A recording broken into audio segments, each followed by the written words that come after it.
The whole frontier's an armed camp.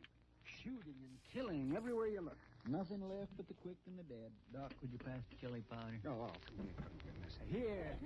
Thank you. Kitty, I'm going to tell you one thing.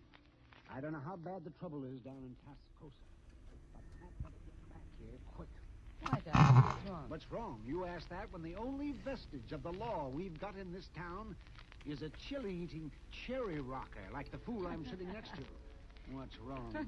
Now, you look here. You just let me tell you something. Now, Doc. you wait a minute. You two are worse than children. Just settle back now, both of you. Have some more coffee. Maybe just a little dab, but that's all. It's a caution what happens to some people when they get out in polite society. Oh. Drink your coffee, both of you.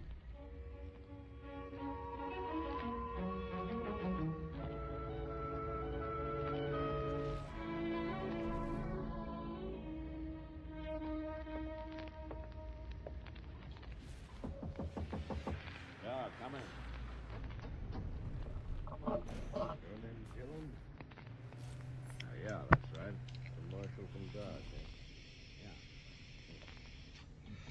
I'm Clegg Rawls, Mr. Marshal. I'm the man the Citizens Committee wants to get rid of.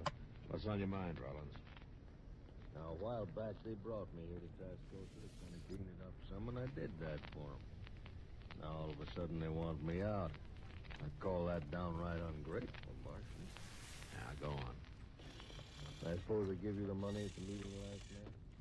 Money to hire a new sheriff here? That's right. Forces me into talking business. What I had in mind was, Marshal don't make all the money in the world, does he? I wondered how long it'd take to get around to it. Now, in just a minute, you might be missing a good thing. The only thing I'm interested in is hiring a peace officer to come down here. You're through in Tascosa, Rollins. I'm making your The mind. man don't always give up that easy. You better, Rollins. You got as much time left as it takes for the man I hire to get back here from Dodge. As short as that, huh? As short as that. Dillon, you know there's an awful lot of prairie between here and Dodge. I sure hate to see anything happen to you on your way back. Get out. Oh, sure. Always seems kind of too bad when a man dies for something that ain't even his concern.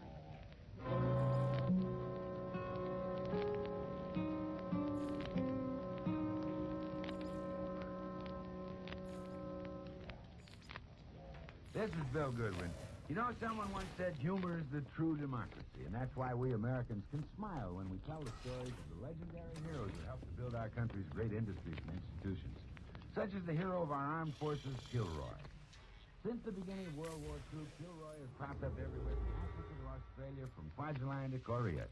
Every serviceman claims to have met him. Some say he's tall and thin, some say he's short and fat. He's an Air Force pilot, Army infantryman, and Navy Seabee. He was on Guadalcanal and climbed Mount Casino. He walked through Berkeley's Garden and stormed Heartbreak Ridge. But more than that, he's the spirit of the courage and the valor of the American men in uniform who accomplish the impossible and reach objectives which are unobtainable. The men who proudly say, Kilroy was here. Yes, it is a democracy which lets us tell the stories of such legendary heroes with a twinkle in our eyes and a chuckle in our throats. So long as we continue to laugh together as a people, ladies and gentlemen, we'll live together as a nation.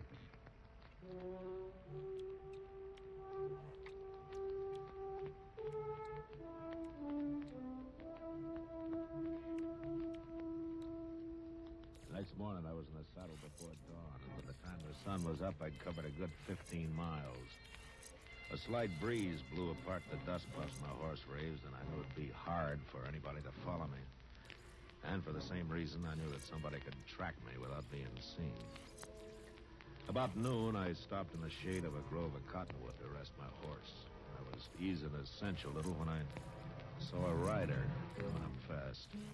I pulled my rifle from the saddle boot and I waited.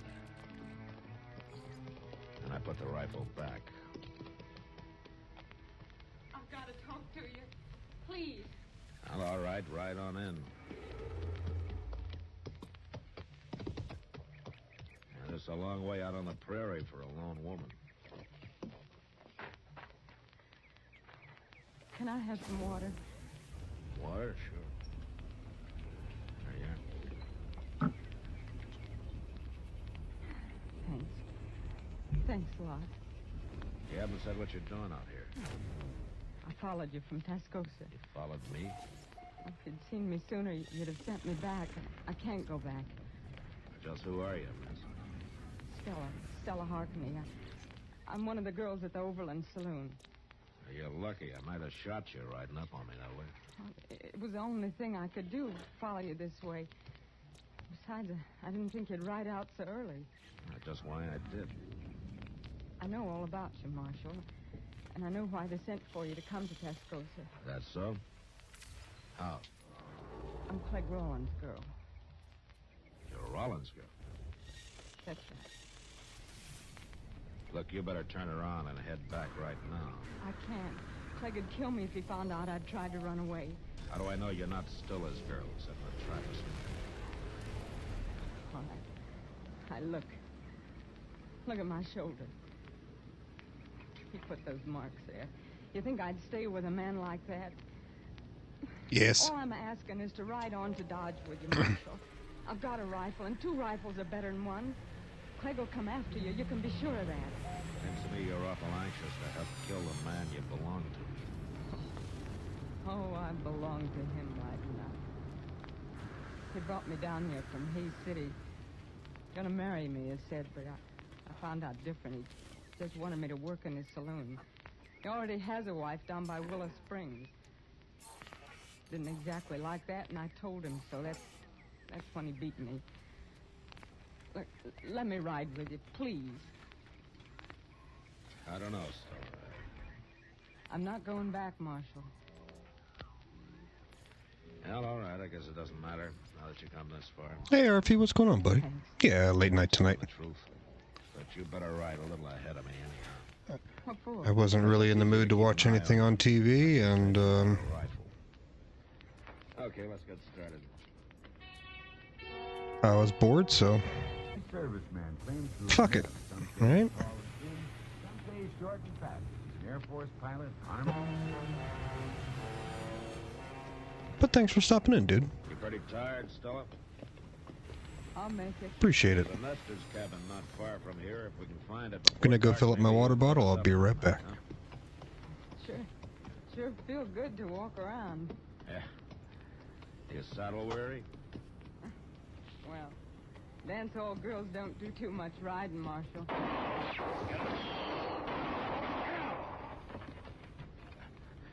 Just lie still now. Don't make a move.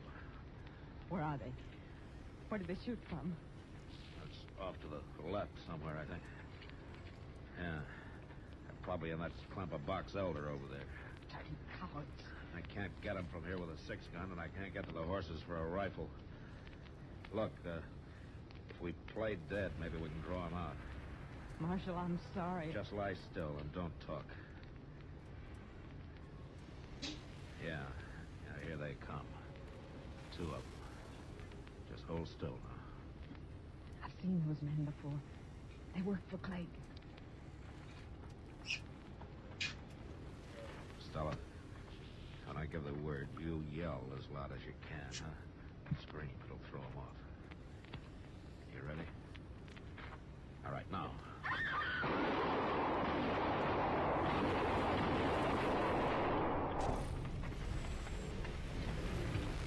Are they dead? I don't know, but the fight's sure out of him. And if Clegg's with him, he's still in that grove. Come on, let's get out of here fast. I can't get up. I'm hit. My leg. Yeah. Here, I'll put you on my horse. We'll ride double. We better get out of here before whoever's in those trees gets a little braver. Come on now. I'll get you to that cabin.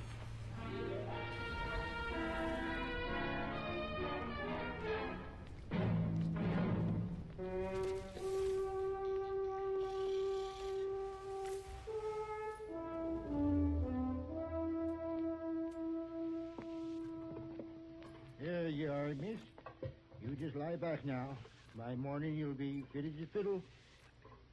Thanks, mister, but that coal oil you poured on my leg like to set me on fire. Yeah, that's the best way to clean a wound there is, Stella. Less than it's whiskey, of course, but that would be pure waste, wouldn't it now?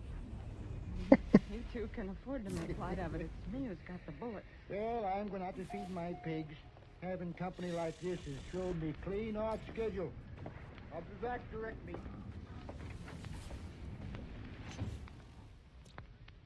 Marshal, Yeah. having me along caused you a lot of trouble. Slowed you down. Craig is probably going to ride into Dodge ahead of you. He'll be waiting there. Oh, why there? Because he's no good with a rifle. He needs a 6 gun on a town street. Well, maybe he won't try again, Stella. After all, there are other towns for him to take over. It's more than that, Marshal. It's a lot more, now that he knows I'm with you. He's a jealous man. He's crazy jealous, and now he'll think there's something between us. How the fuck would there be something between them? Don't worry about that now. You just better get some rest. Foolish to think you might have any feelings about me, isn't it? Not knowing me any longer than you have. Now, Stella, I don't suppose any man could take to a woman he'd known for only one day, could he? Look, Stella, you got some speed. You got a long ride in Dodge. Yeah. I'm sorry, Marshal. Good night. Good night.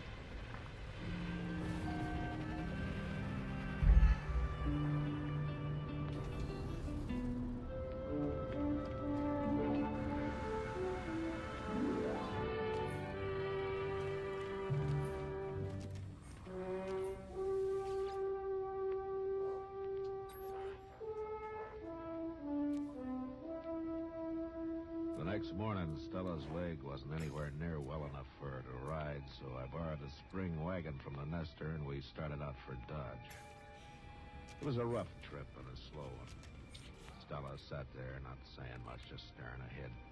Once or twice, I saw a dust cloud on the horizon, and I knew if it was Clegg Rollins, he'd be in Dodge long before I would. It was nearly dusk by the time we drove down the plaza and stopped outside Doc's office. And it was a half hour later before Doc had clean bandages on Stella's leg. And I waited with her while he went out on another call. Marshal, Yeah, Stella. I had a lot of time to think today while we were driving in. It was a rough trip for you. Not so bad, but what I wanted to tell you was I'm not going to stay in Dodge. Oh? Where are you going? Oh, I don't know. Abilene, maybe, even St. Louis. As soon as I'm well enough, I'm taking the Santa Fe out of here. There's no reason for you to leave, Stella. Yes, there is. Clegg Rollins? No.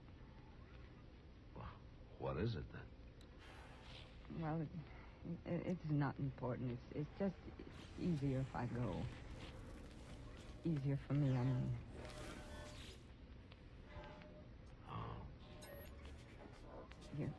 You can't forget somebody when you're living in the same town, Marshal. You better go now. Doc will be back directly, and there's no reason for you to wait. Not any longer. I think she wants to have his babies. Well, goodbye, Stella. Goodbye, Matt.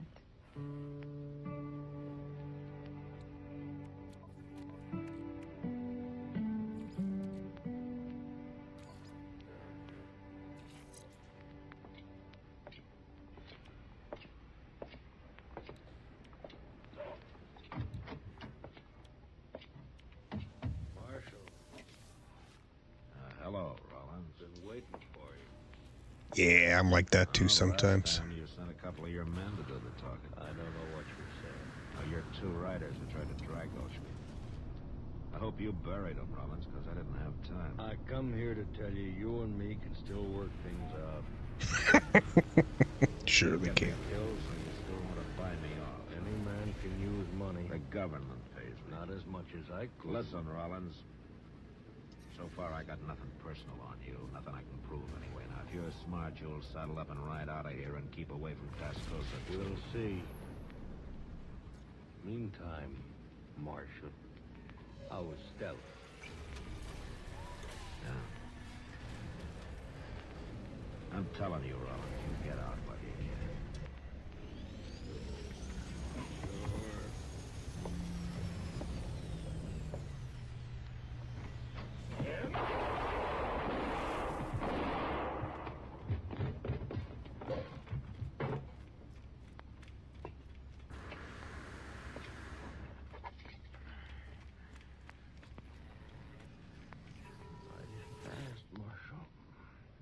shouldn't have tried it.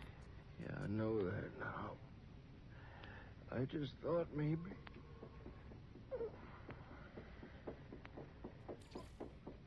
Dylan?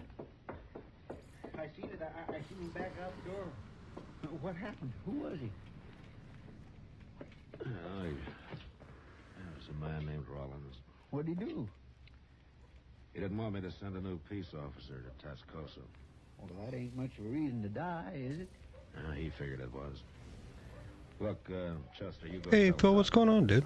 I got some business. Yeah, another 2 streams today. I kind of debated if I wanted to do another one today, but I want to talk to you down there. I didn't really feel like watching anything on television.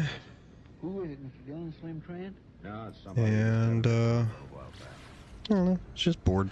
Hot-headed fella, but he can get the job done. Well, who in Appreciate the world lurk, my is it, friend. Mr. Dillon? You don't know him, Chester. It's a fellow named Hickok, Bill Hickok. If you want, you can come over and meet him after you get dark. Oh, I got something. No, Bill Hickok. I was hoping Slim Trent would get the job. See you later, man. Got something.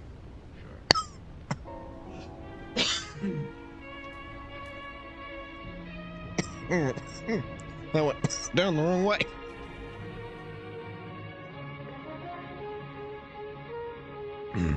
Excuse me. Yeah. There's my stamina. Gunsmoke. Produced and directed by Norman McDonald, stars William Conrad as Matt Dillon, U.S. Marshal. The story was specially written for Gunsmoke by Mr. McDonald, with editorial supervision by John Meston. Featured in the cast were Virginia Christine, Lawrence Dobkin, and John Daner. Harley Bear is Chester, Howard McNear is Doc, and Georgia Ellis is Kitty. Join us again next week for another story on Gunsmoke. God damn it.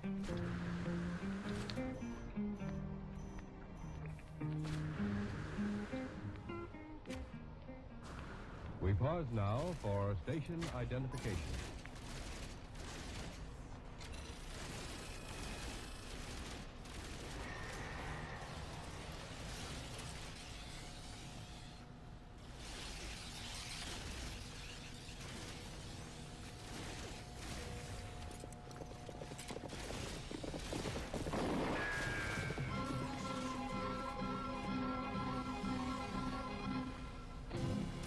Around Dodge City and in the territory on West, there's just one way to handle the killers and the spoilers, and that's with a U.S. Marshal and the smell of gun smoke.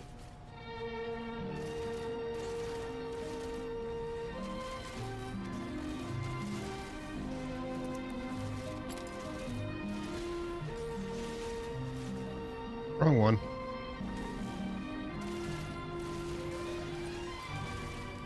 Gunsmoke, starring William Conrad. The story of the violence that moved west with young America. And the story of a man who moved with it. I'm that man. Matt Dillon, the United States Marshal. The first man they look for and the last they want to meet. It's a chancy job. Yeah, this is It makes a man watchful. And a little this new setup is definitely not as strong.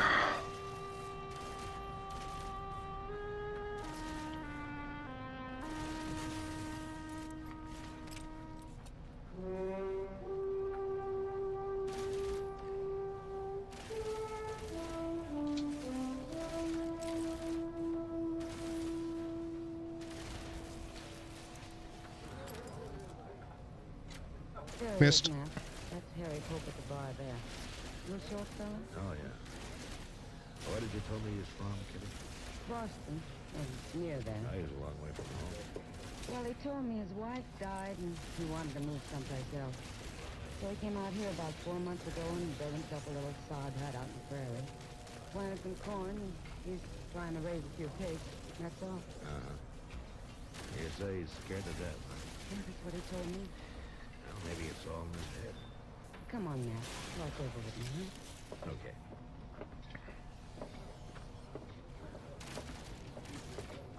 Hello, Miss Kitty. This is Marshal Dillon. Harry Pope. How are you, Mr. Pope? Trent, nobody ever called me Mr. Marshal. No? All right. Kitty here tells me that You've been kind of worried lately. Well, it's the Indians, Marshal. They come scratching around at night, and they hoot and holler some, too. Uh-huh. Tell me, do they do this every night? No, sir, but... Can't hit shit. They do. Uh-huh. What makes you think they're Indians? Well, I can hear them, that's why. I've got a good stout door, or they'd have been in on me long ago. Look, Harry, if what you've been hearing was Indians, you'd have been done for a long time ago. Indians just don't scratch around at night, and they don't come whooping and hollering either. Now, you've probably heard talk about Indians, and you're scared out of them. Well, it's probably your imagination that's done the rest of it. No, sir, they're Indians, all right. They're right there. I can hear them talking. And why don't you shoot them? Well, I don't have a gun. Well, maybe you better get one. Man needs a gun. But if I kill any of them, don't you think they'll go after the whole tribe? No, Harry, I don't think they will. Well, all right, Marshal, I'll try. I'll get me a gun today.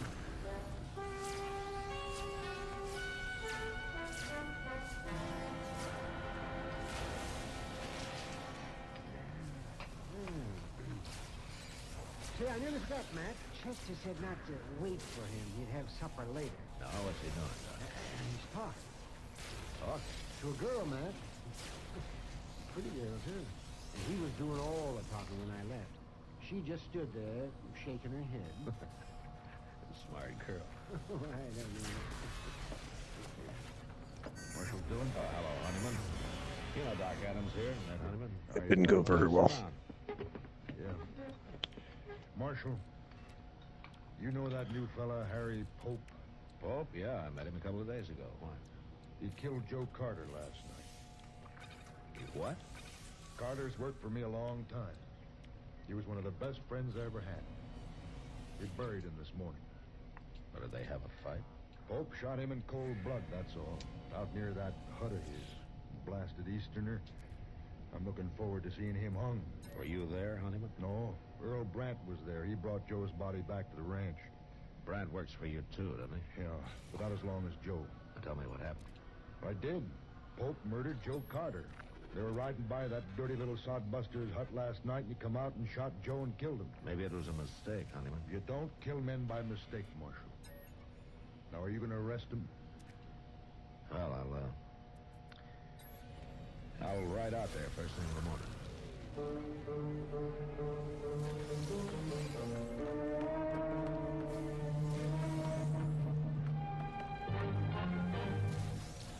Another visit with Joe and Daphne Forsythe.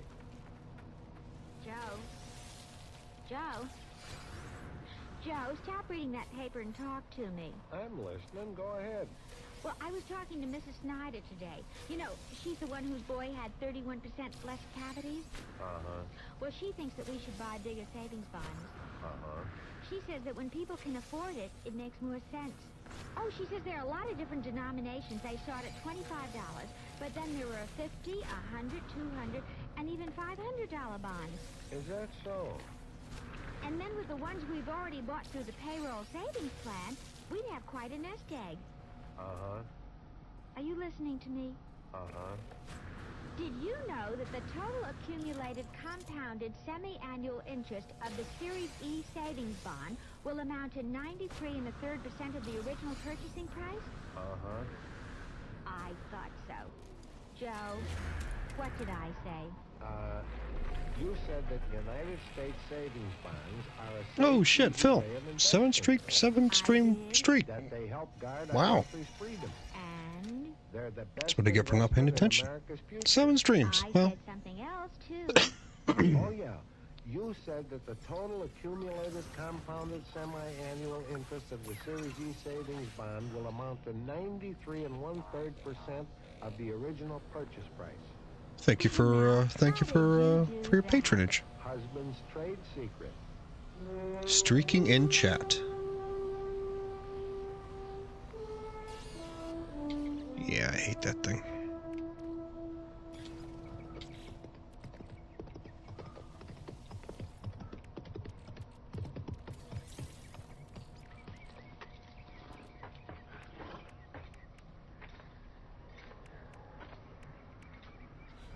Hello, Marshal. Harry? Well, Marshal, them Indians was back again, all right. Not for last. But I came outside and shot at them like you said, and they rode off. And I just hope the whole tribe don't come after me now. Harry, how many Indians were there? Just two. That's all I saw, anyway. You say you shot at them. Did you hit them? And I couldn't tell. It was too dark. I tried to, though. Tell me what happened, huh? Well, sir, I heard him just like before. But this time they put a couple of shots in my hut there. I opened the door a little, and I heard one riding off right over that way. I took a couple of shots at him, and then the other one started shooting at me from somewhere. So I ducked inside again and waited. But they didn't come back. They weren't Indians. Well, you always keep saying that, Marshal, but I know better. They were two men who worked for Ned Honeyman. One of them, Joe Carter, you killed. Earl Brandt was the other man. He took Carter's body back to the Honeyman Ranch. I'm afraid you made a bad mistake, Harry. Oh, but how'd you know about this, Marshal? Ned Honeyman told me. Well, he could be lying. No, Honeyman has his faults, but lying isn't one of them.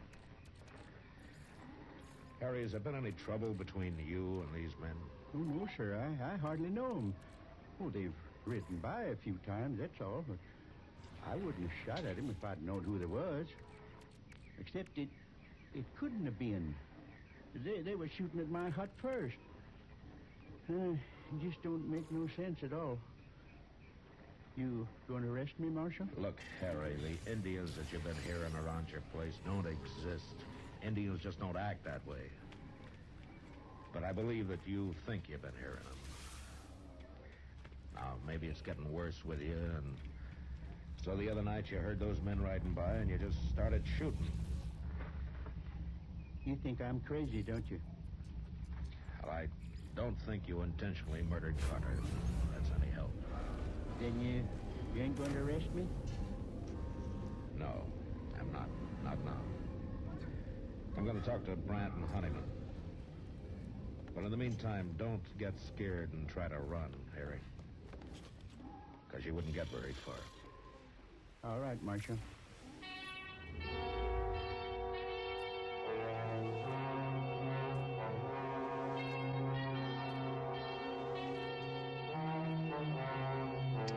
Law and order was much more civilized back then. Morning, Marshal. This here's Earl Brandt I brought with me. Marshal? I figured you'd want Brandt's report for the trial. Me and Carter was good friends. I aim to see that Yankee sodbuster hung. All right, Brandt, tell me about it. There's nothing to it, Marshal. Me and Carter was riding past his place, and he come out and started shooting at us. He killed Carter, took a couple of shots at him, and drove him back inside that hut of his. And I packed Carter onto the ranch. Will you swear to that in court? Why shouldn't I, Marshal? That little murderer been telling you something else? Yeah. He thought he was shooting at Indians. Indians? Why, that miserable dog... You weren't there, Honeyman. How do you know what happened? Brandt told me what happened. Who else would have shot Carter? Brandt, why do you think Pope shot at you? Well, I don't know, Marshal. He's crazy, I guess. Is that all? That's enough, isn't it? He killed Joe Carter. What difference it make? The difference between murder and something else? Well, bring him in here and ask him. I'll beat the truth out of him if he lies. He isn't here. What? I didn't arrest him. Why not, Marshal? He said he thought they were Indians, and I believe him. Marshal, no man can kill a friend of mine and claim he thought he was shooting Indians.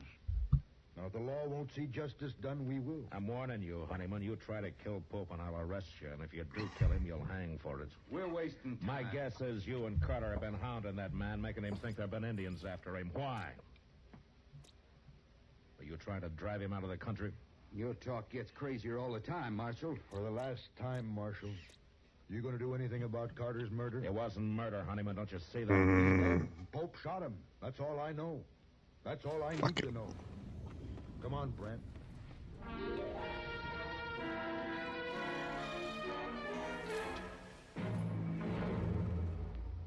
Another visit with Joe and Daphne Forsythe. Hey, honey, I'm home. Daphne. Drop dead. Uh-oh, what's the matter, honey?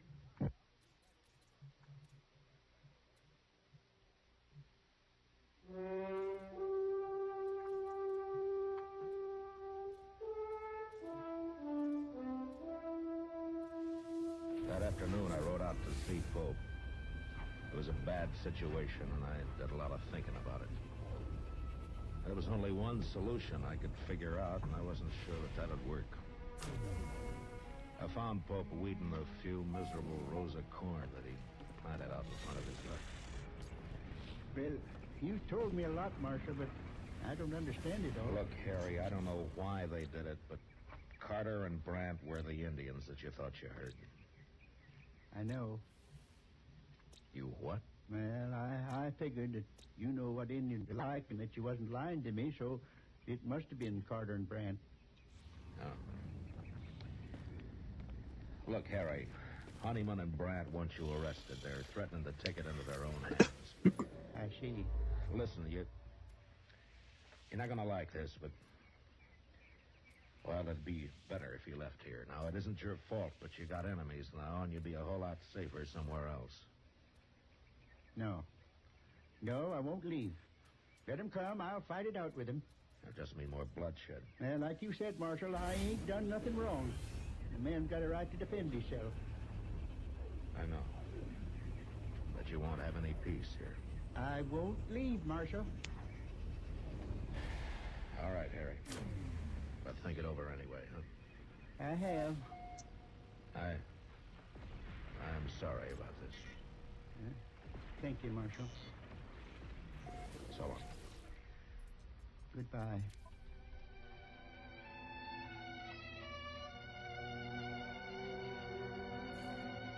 Pope went back to weeding his corn, and I rode off past his little hut and around the narrow bluff he'd built it against. I'd gone maybe a half a mile beyond when I heard 2 rifle shots behind me. I turned and raced back to the bottom edge of the bluff where I dismounted and walked up to where I could see around it. And just then I heard a horse coming along the trail, and I stepped back and waited. Whoever it was had passed within a few feet of me.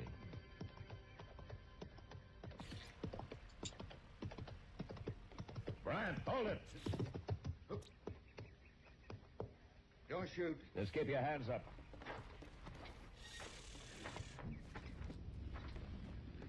Now throw one leg over and slide off slow.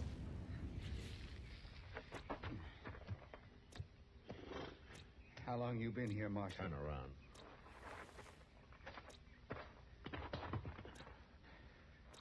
All right, you can put your hands down now. I might as well tell you, Marshal. I just shot that Yankee sockbuster. Now, that's something to be real proud of, Brent. He killed a friend of mine. Pope meant no harm to either one of you. What were you trying to do to him, you and Carter? We were just having a little fun. Fun? Well, we'd have a drink or two and ride over now and then, give him a few war whoops. He'd just sit in his hut and shake. One night I sneaked up to the door and I could even hear him crying inside. He was sure scared that time. Well, that must have been a lot of fun. Not as much as next day when we'd ride back and hear all about how the Indians was after him. Yeah. It'd been all right if he hadn't gone and bought himself a gun. I advised him to. You did? I'm sorry if I spoiled your fun, Brent. Carter's dead because of you. Does Honeyman know about this? Told him I was going to get Pope his own. And he agreed. Well, he just said he sure hoped somebody did. All right, Brent, let's go bury him. I ain't gonna bury him. Let him rot. Brent, you will bury him or I'll bury both of you. Now, you take your choice. Sure.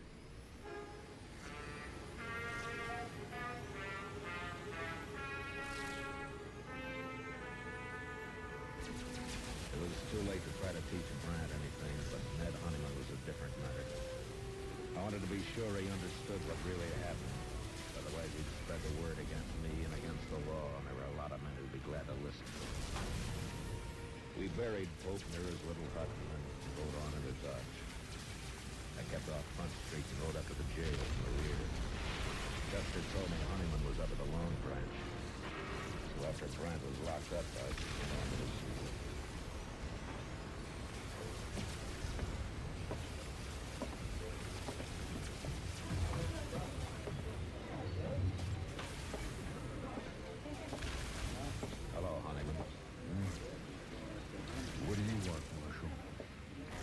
talking to Brandt. He's told me the whole story. Where is he, anyway?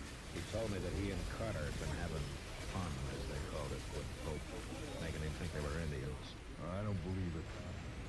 But even if they had, is that reason enough to kill a man? Pope was acting in self-defense. He wouldn't have shot Carter otherwise.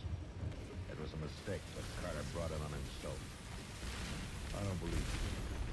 I know you want law in this country, or don't you? Well, maybe that depends on who's representing it. That doesn't matter. The law's the same. The law says you can't kill a man and go free, doesn't it? It says you can't murder a man. He decides which it is, Marshal. You and me. I'd like you to decide. All right, Marshal. Go arrest Pope and get him killed. That's how I decide. Pope's dead. You wanted him killed. He's been killed. What do you mean? You said this morning you'd take justice into your hands, didn't you? Well, yes. He was out weeding that little patch of corn of his he planted, and he took 2 rifle bullets in the back. Who did it? You satisfied, Honeyman? Is that how you wanted it? Well, All Pope had was a sod hut and a few pigs. He didn't know what this country was all about. He might have learned, but your friends got him so scared that he'd sit in his hut and cry. But, Marshal, And then one night he loaded his gun and went outside to fight. It took a lot of courage, Honeyman, for a man like Pope, but he did it. And the day I told him that he'd better leave his place, that you and Brandt had threatened him and had given him trouble. What'd he say? He said he wouldn't go. He said he'd stay and fight. He didn't get a chance to fight. What's a man like Pope know about protecting himself? Brandt shot him in the back twice. And all Pope had in his hands was a hoe. Marshal, I don't know what to say. Brandt's in jail. I'll see him tried for murder, and he'll be hung. I guess I'm as guilty as he. You could have stopped it, but you encouraged it. You wanted justice done, Honeyman, and fast. I didn't understand. You didn't take time to. The law was too slow for you. Well, the law's new out here, Honeyman, and sometimes I think the only time people want it's when it seems to act the way they'd act themselves if there weren't any law. But it won't work that way. According to the law, you're right or you're wrong, you're guilty or you're not guilty. Well, people out here are having a hard time accepting that, but there won't be much law till they do. And men like Pope will go on dying, no matter how many Brandts get hung for it. Marshal, I'm not very proud of what happened. Would it help the law if I get up in court and take my share of the blame for this? I don't know, Honeyman. But it might. Then I'll do it. Good. Good night, Marshal. Good night, Honeyman.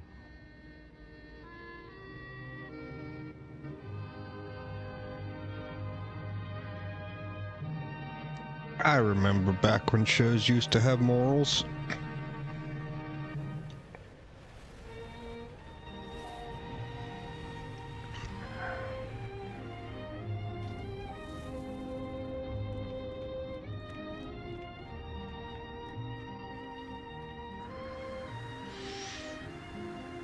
Now it's mostly just go places and do stuff. Be absolutely insufferable the entire time you're doing it.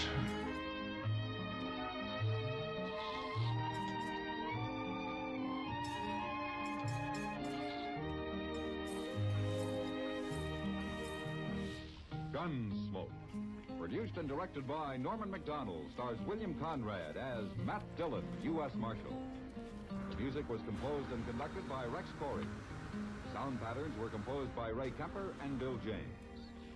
Featured in the cast were Parley Bear as Chester, Howard McNear as Doc, and Georgia Ellis as Kitty. George Walt speaking. Join us again next week for another story of the western frontier of America in the 1870s on Gunsmoke.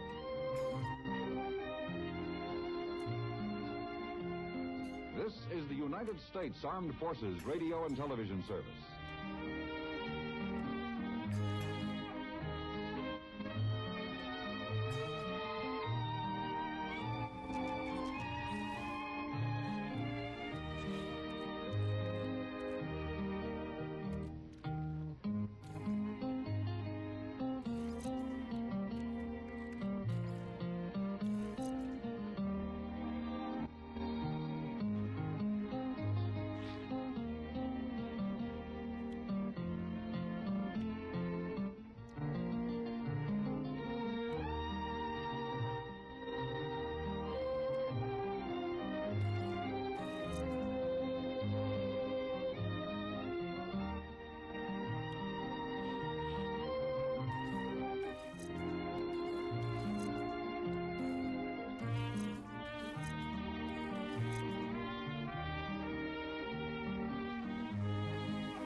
In Dodge City and in the territory on West, there's just one way to handle the killers and the spoilers, and that's with a U.S. Marshal and the smell of gun smoke.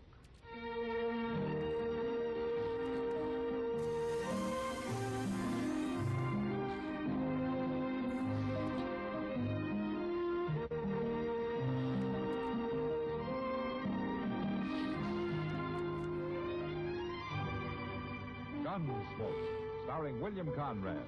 The story of the violence that moved west with young America. And the story of a man who moved with it. I'm that man. Matt Dillon, United States Marshal. The first man they look for and the last they want to meet. It's a chancy job, and it makes a man watchful. And a little lonely.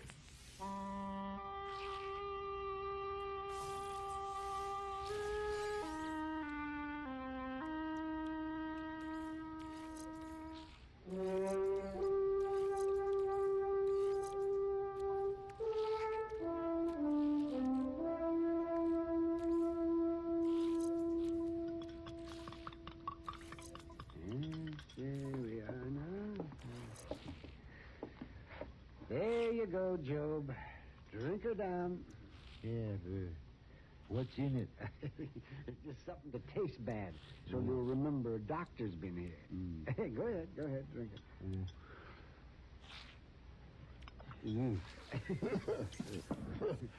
I remember you being here all right. Oh, I don't know why I keep coming by all the time either. You know, you don't need a doctor in Job. Stars William Conrad as Matt Dillon, U.S. Marshal. The music was composed and conducted by Rex Cole. This game a long time ago. But I'll be able to pay regular now that the boy is back. You mean Tad's back? Sure.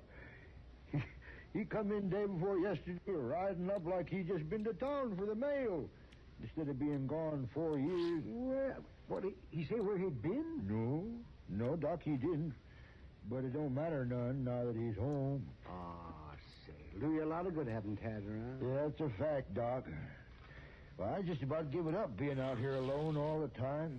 Didn't seem like it was worth keeping going. A man should never do that, Job. Well, sure not. But a man's wife dies and his boy lights out. Seems there weren't nothing left. And I just got punier and punier. It's going to be different now, though. I hope so. Well, I got to be getting along now. Thanks for coming, Doc. Oh, say, Tad's outside there someplace. Why don't you stop and see him? That boy sure growed up man-sized. Yeah, you bet, Job. I want to see him. Goodbye. Bye.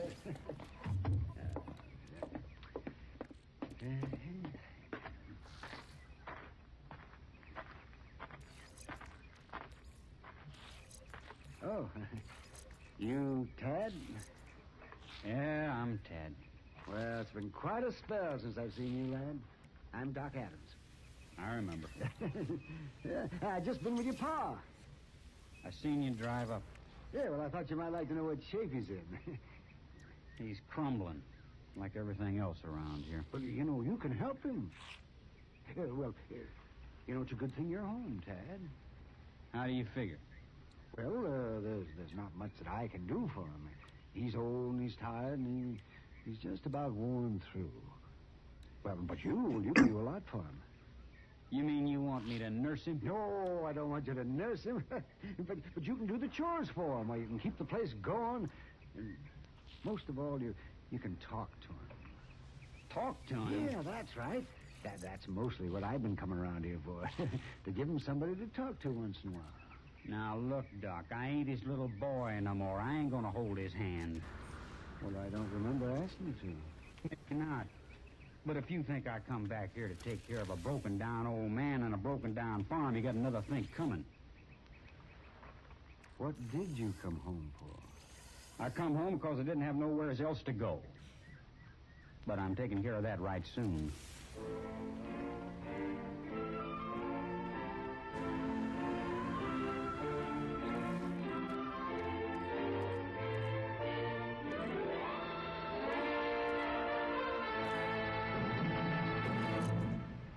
Another visit with Joe and Daphne Forsythe. Ooh, ow, ouch, ooh. What's wrong, Joe? Daphne, have you been using my razor again? Joe, just a little. I was peeling peaches. Oh, fine. Why didn't you change the blade? It feels like you've been sharpening pencils with this thing. Now, just a minute, buddy. It was you who said we could use more economy around here. And I've been saving wherever I can. And by shaving the skin off the peaches... But look at my face. Think how the Red Cross could have used all this blood. It's your own fault. You and your economy. Well, being penny conscious isn't such a bad idea. Not if you use common sense. Take savings bonds, for instance. Here it comes. Go right ahead and scoff. But I got 8 million Americans who agree with me. We all buy savings bonds on the payroll saving plan because we know that investing in bonds is the best way to use our money. We could use some of that money around here. Well, maybe, or maybe we just think we can. When we buy bonds, we guarantee we'll have the money in the future, when we'll certainly need it more. Stop waving that razor. You're splattering me with soap. Well, I don't mean to get excited, but who wouldn't? Where else can a man make an investment that's guaranteed to pay off $4 for every 3? And guaranteed by the credit of the whole U.S. of A. So there. Bravo! Bravo! All right. Now let me change the blade and get back to shaving. I think I'll stay and watch. Why? Because you're so cute when you cut yourself. Oh, fine.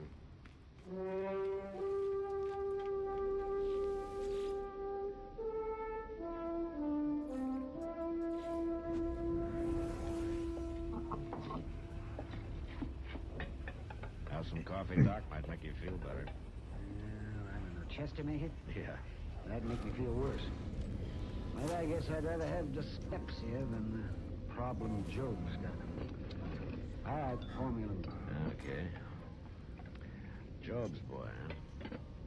You know, as I remember him, he wasn't worth much as a kid. Well, he's grown up the same way.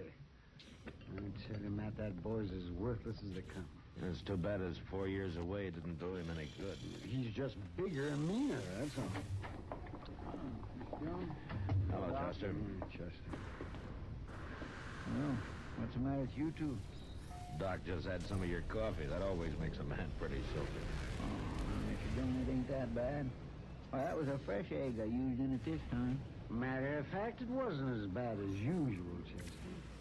Well, now, Doc, I'm glad. Doc's just been telling me about seeing old Job this morning. Say, don't he have a boy named Tad? That's right. It's about all he has got. Well, it's a shame. No? What do you mean? I've been watching him down at the Long Branch this evening. You mean he's there now? He was when I left. And I must say, Mr. Dillon, he don't look to me like he's going to be much comfort to his pa. Is he causing trouble? Well, not trouble exactly. He's just bellying up to the bar, swilling down drinks, and acting like he wants everybody to know how big and growed up he is. Well, he'd be in trouble if anybody treated him that way. That's just what I think, Doc. And some of the boys are riling him up pretty good, too. Yeah. I think maybe I'll go down there.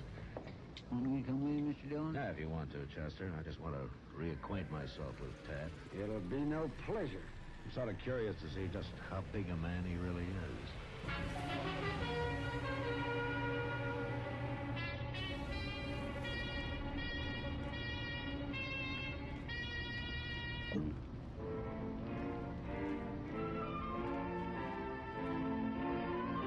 Move over, mister.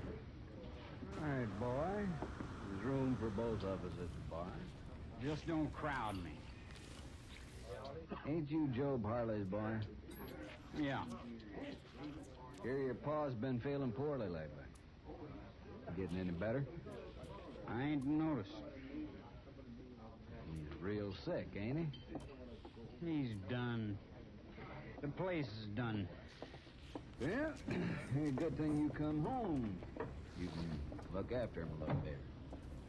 That any of your business? You just sort of figured. You can keep your figuring to yourself. Every low-living bum in town thinks I come home to nurse the old man. Now, easy, boy. I quit being a boy when I left here, mister. I've been doing man-sized things for 4 years. Why don't you shut up? Shoving me. And straighten yourself up out of my drink. Go on now, get. I'll show you. Oh, that's... Shove me, will you? You're gonna die for that, mister, right now. All right, hold it there. What? Drop the gun. You stand back. I said drop it. Blast you! Pick up the gun, Chester. Yes, sir. Give me that! You stand where you are. All right, Tanner, what happened to you? Why, I shoved him, Marshal. Why? Because he's a mean, ornery, no good, and I got tired of listening to him talk, that's all. I got a right to have my gun. Here, now you simmer down. You're Tad Harley, aren't you? How do you know? I've been hearing about you. Listen, Marshal, You got some special trouble with Tanner here? He's been crowding me just like everybody else in this town. How about what? About the old man.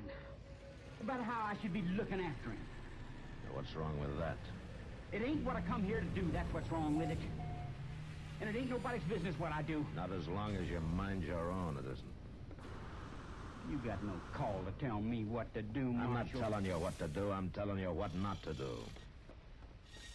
You gonna give me back my gun now? All right, give it to him, Chester. Well, I don't... All right. Someday this town's gonna find out about me. Find out good.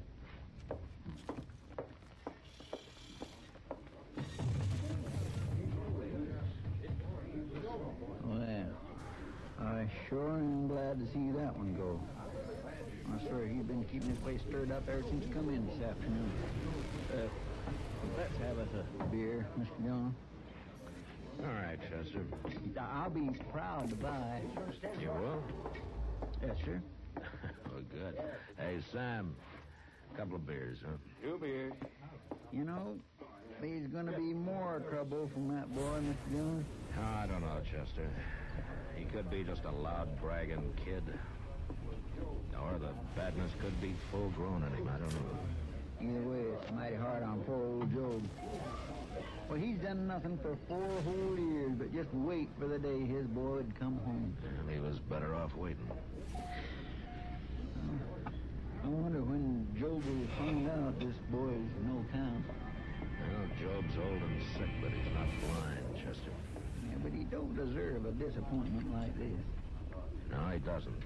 Job's a good man. I remember Miss Harley telling me one time she had 5 babies, and Tad was the only one that lived. That must be the exception to the rule. How's that, Mr. Dillon? Doesn't sound much like the survival of the fittest.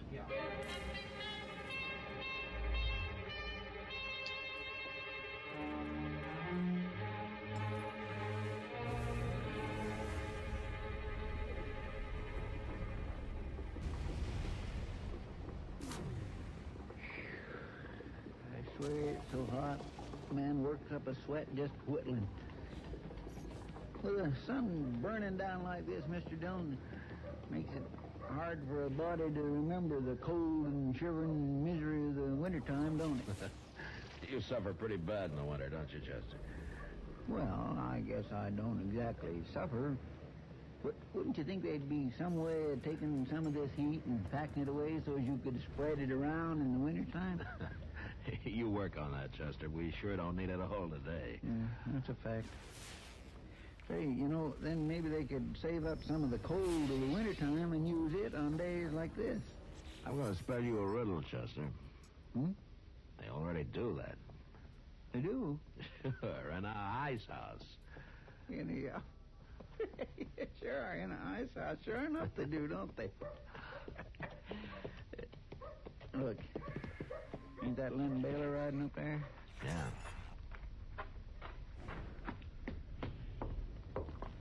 Hello, Marshal. Chester? Hello, Len. Oh, Len.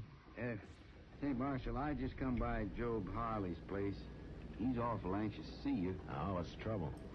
He didn't tell me, Marshal. He just said to ask you to come out there right away. Oh, my. I hope that boy of his ain't been acting up none. Well, I better go out there and see, I guess. You watch the store, will you, Chester? Yes, sir, I will, Mr. Dillon.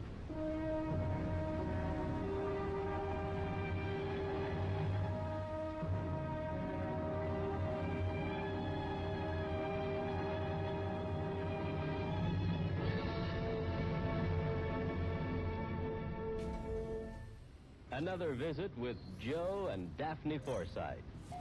Joe, Yeah, Daphne. look look at this story about savings bonds in the paper. Yeah, what about it? Do you think that's the best way to tell people about savings bonds? Why not? Look, see, it says here that savings bonds are a guaranteed investment. Right now, they pay off at the rate of $4 at maturity for every $3 invested. You're not convinced? Mm-mm. Why not? No salesmanship. No salesmanship? What more do you need to know? Why, right now, more than 8 million Americans are buying savings bonds regularly through the payroll savings plan. So? So what? That's what I say. So what? Now, look, Daphne, if millions of Americans are convinced that saving bonds are their best investment, not only financially, but for the future of their country, what the heck is bothering you? Well, I think they could sell a lot more with salesmanship. You know, slogans and jingles. Listen, if you're spending more and saving less, try a savings bond. Oh, boy. Or maybe savings bond pay good, like an investment should. Daphne. You get a lot to like in a savings bond. Interest, earnings guaranteed. Wow. Well, did I sell you? Yeah, but I forgot what it was you were selling. Savings bond. I'll take 100. Oh, Joe.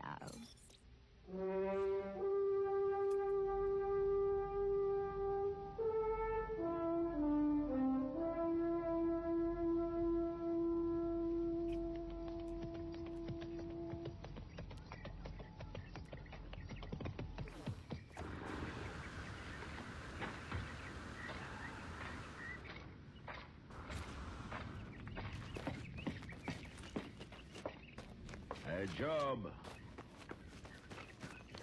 Hey, Job. Matt Dillon. Come in, Marshal, come in. Hey, you got trouble out here, Job? Sure, I'm glad you could come out, Marshal. Been wanting to see you. Oh, what about it? Sure is a bright, hot day, ain't it, Marshal? Yeah. I don't take to the heat as well as I used to. Job, you didn't call me out here to tell me it's hot. What's on your mind? Is it about your boy? You seen him, Marshal? Yeah, a couple of weeks ago. The Long Branch. He's growed big, ain't he? Too big, maybe, Job. Is he here? He's going off. You know anything about raising boys, Marshal? Yeah, it's a little out of my line, Job. Well, the man wants his boy to carry on all the good things he's got. None of the bad. Yeah. That's a pretty big order, isn't it? Well, that's what a man wants for his son. To be good. To be better than he was. Yeah, some boys never grow up to be the men their fathers were, Job. It ain't easy raising them. Man don't want to mother his boy to death, nor ride herd on him too much neither. You gonna tell me something, Job? What's a man to do when he finds his son has just picked up all the bad ways, none of the good? What's a man to do then, Marshal? Good question. But a man's son, Marshal, he's carrying his name. He can't let him carry it to perdition. He can't hurt your name, Job, only his own. That ain't true, Marshal. I ain't been much. Where I come from weren't much neither. But we always kept the name clean, Marshal. What's Tad done, Job? Where is he? The man don't expect his son to strike rich, neither. But he expects him to keep the name clean. Job. Job, will you tell me? Well, tell you what, Marshal. Why did you call me out here? You just didn't want to talk about your boy, did you? Marshal, I always like to talk to you. You've always been a good friend. I am your friend, Joe, but you better start talking straight or I'm heading back to town. You're going to find out, Marshal. Mr. Dillon? What's Chester doing out here? Yeah, what's the matter?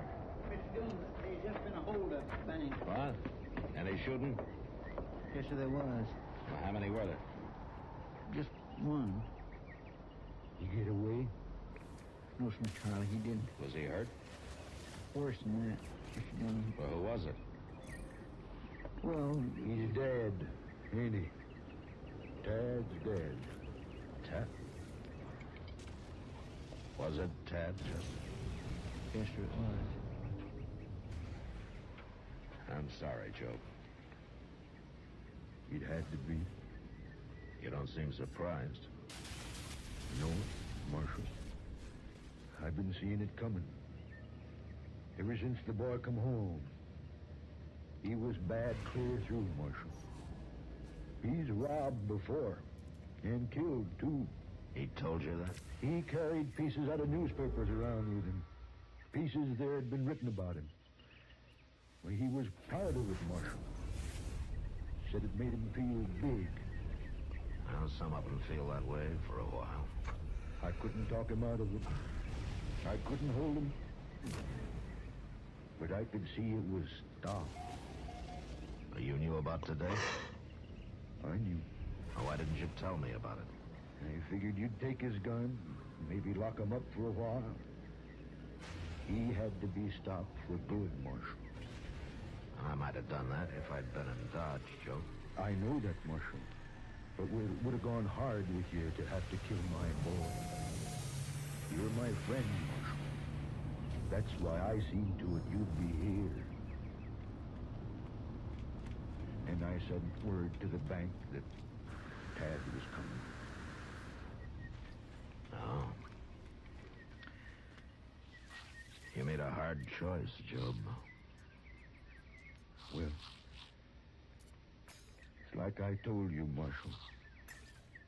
Man has to keep his name clean.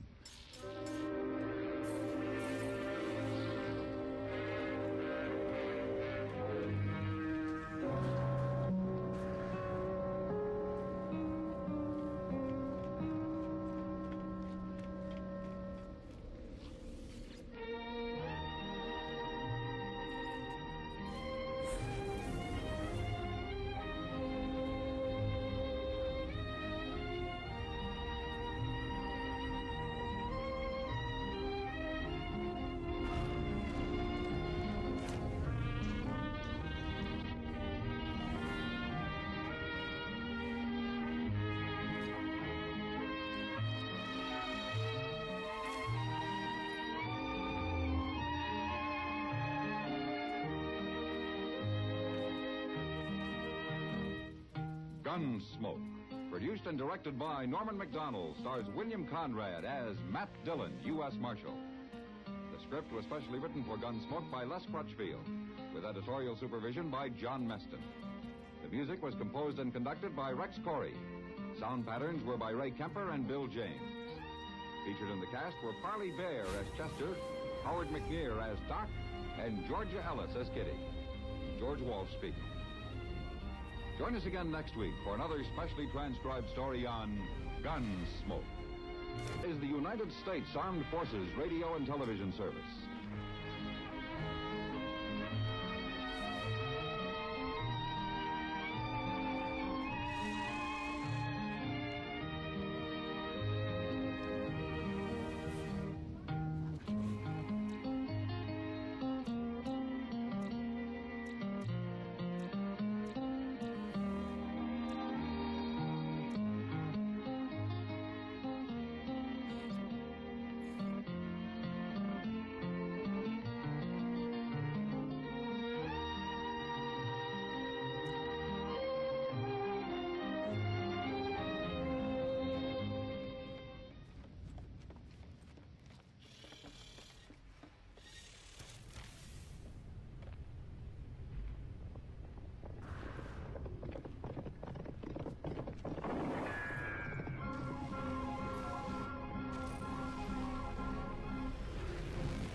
City and into territory on West, there's just one way to handle the killers and the spoilers, and that's with a U.S. Marshal and the smell of Gunsmoke.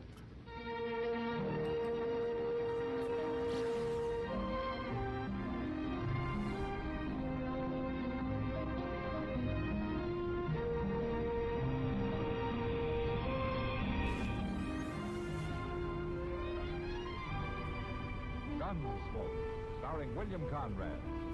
story of the violence that moved west with young America, and the story of a man who moved with it. I'm that man. Matt Dillon, United States Marshal. The first man they look for and the last they want to meet. It's a chancy job, and it makes a man watchful and a little lonely.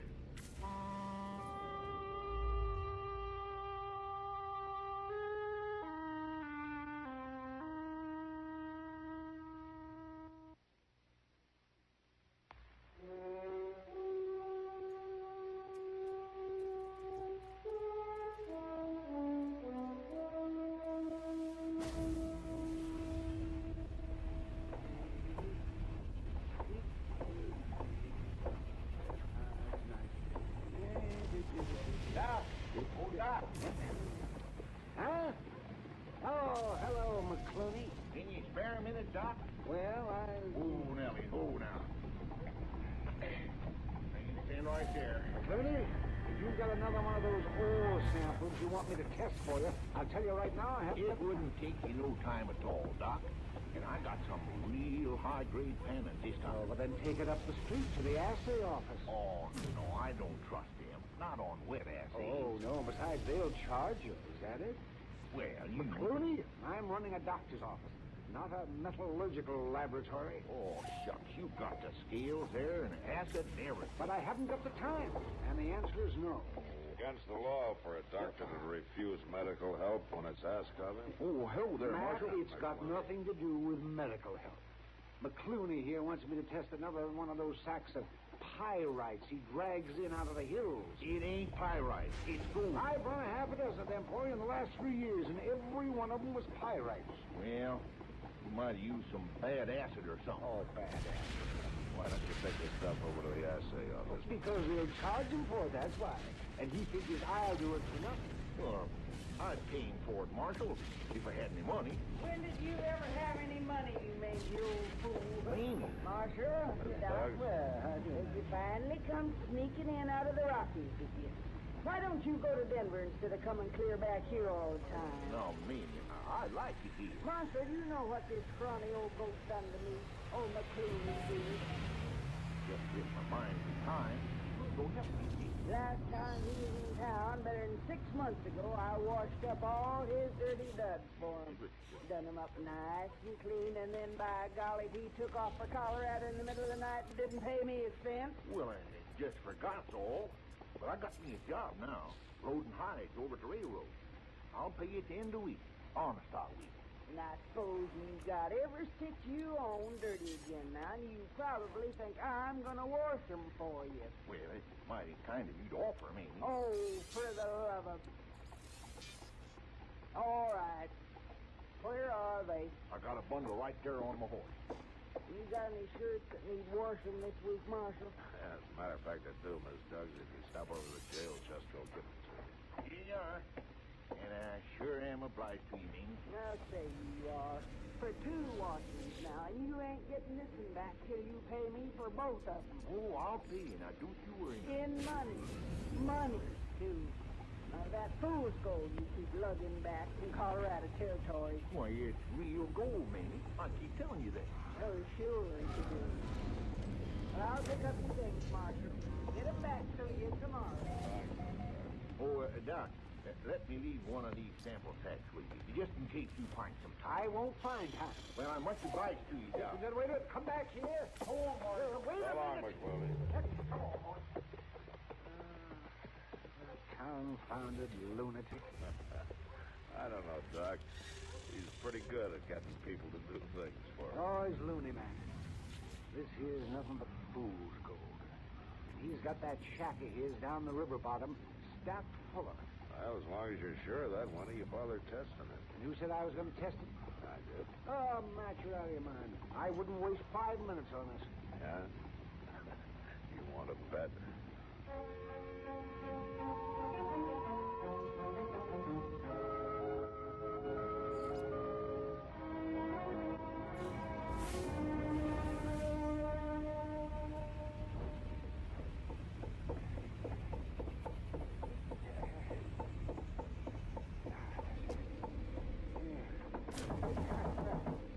Matt! moves fast. Where's your shitter? I've got a turtle head poking out. Well, that woke me up. Good lord.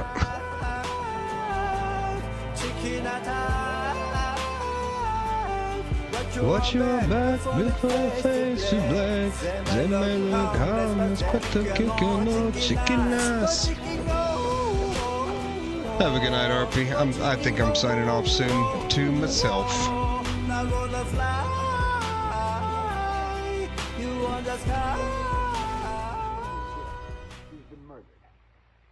See, now why did that one save?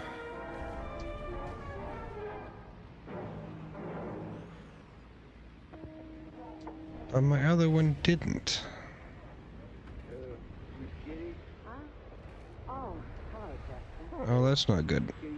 Oh, no. I guess he's pretty busy trying to find who killed old Pop McClooney. Well, yes, he's doing that all right. We both been. But he was supposed to meet me here around about now. Oh, well, he'll be showing up. Sit down and wait for him.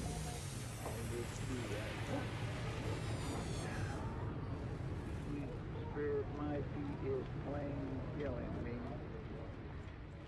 Chester, Matt have any idea who killed McClooney? Not yet, he ain't. He took Indian Joe out there this afternoon to look at some horse tracks he found around the shack. Horse tracks? Well, somebody rode all around the place, sizing it up, I guess.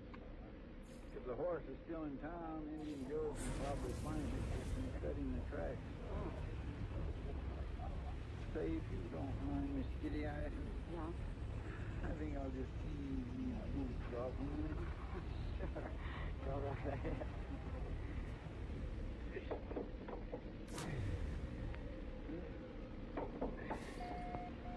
Oh, my, that feels good.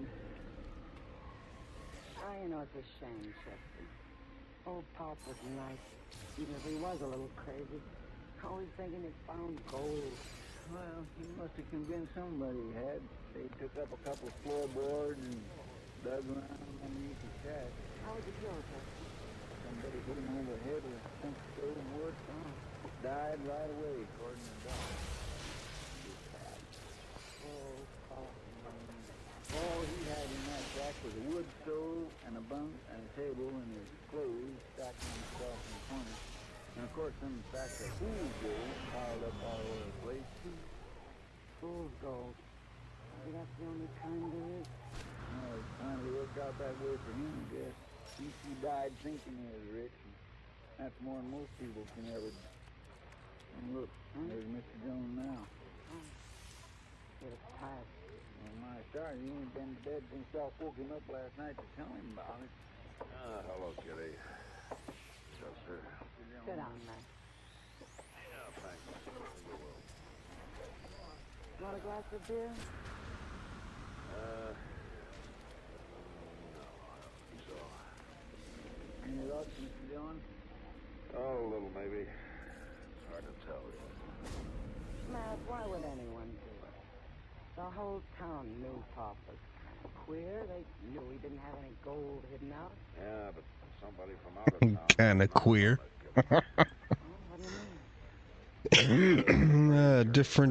Different meaning back then. I believe this story.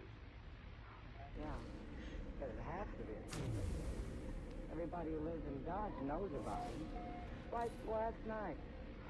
All the boys were pretending to believe him. They didn't, of course. They were just egging him on to keep him talking. Always Pop and Hill. Oh, he always came in there thinking his time. Waiting for somebody to set up the drink. Talked about his big gold strike. Kitty, is there anybody paying special attention to him right now?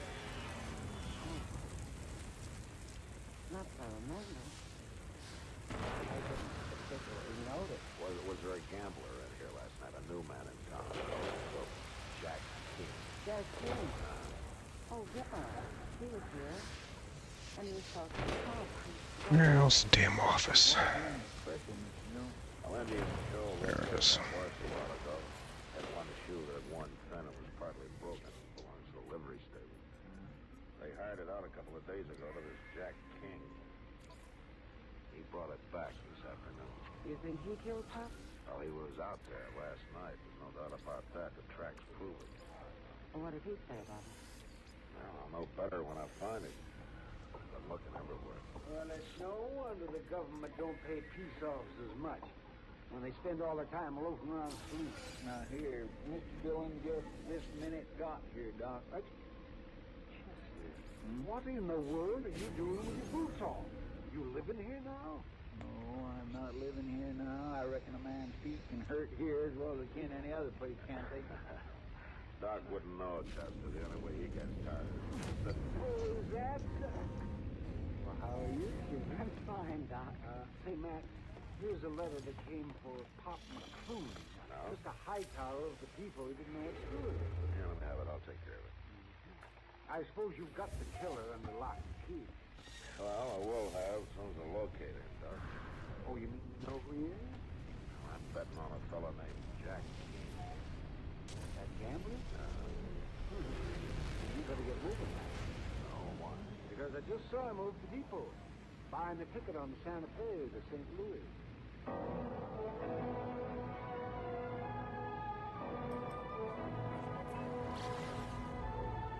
Let's try this again.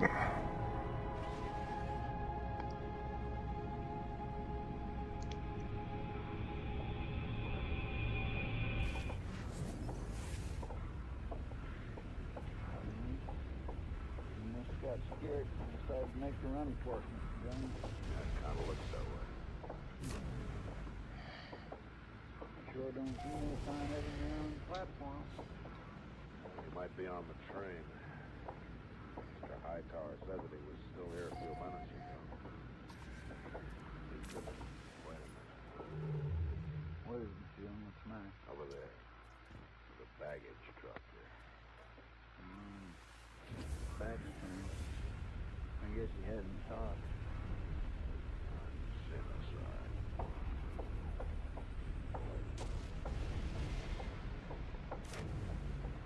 You leaving town, mister? Oh. How are you, Marshal? Your bag already on the train? Oh, no, it's right over there. What difference does it make where it is? I'm afraid you're gonna have to postpone your trip. I didn't do it, Marshal. You didn't do what? I know why you come looking for me, but you're wrong, Marshal, because I didn't do it. You'll have a chance to prove it. Now, I went out there last night. Yes, I did, but he was already dead. Is that so? Well, you can search my bag. I didn't rob him. I believe that. Tony didn't have anything to steal. He kept talking about his gold all the time. That gold of his was a pipe dream, and everybody in town knew it. You'd only been here a couple of days, so you wouldn't have known it. Get his bag, Chester. I know what you're up to, lawman out here. You're all alike. We are. Anything that happens, try to hang it on to some stranger in town. You don't care who killed him. All you want to do is string up somebody. I've already told you if you're innocent, you'll get a chance to prove it. Now we'll take him over to jail. All right, King, you're under arrest. No. No, you're not taking me in. Oh, yes, I am. I'm not going to hang for somebody else's killing. Look out! You crazy fool! All right, Chester, pick up his gun.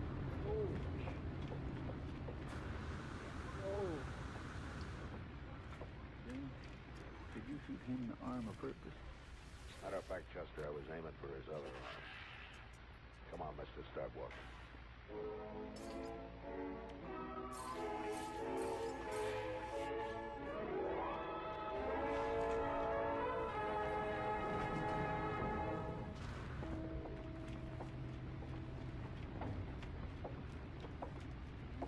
Wouldn't eat a bite of breakfast, Mr. Jones. Well, that's his privilege. Just up there in his cell, staring at the floor. Acts like we're fixing to hang him or something. Yeah. Well, he's got his mind made up about that, all right. Now, I told him he was all wrong. We don't go around hanging people here without a trial. Not usually, no. Just find out. He's mighty sorry. He went and killed old man. Chester, people aren't usually sorry for what they... Alright, I think that's gonna be it for me tonight. Thank you, Arfie and Phil. You guys are both awesome as always for stopping in and spending some time. Hope you guys have a good rest of your night, sleep well, and that your Monday treats you well. I'll see you guys next time I see ya. Have a great day.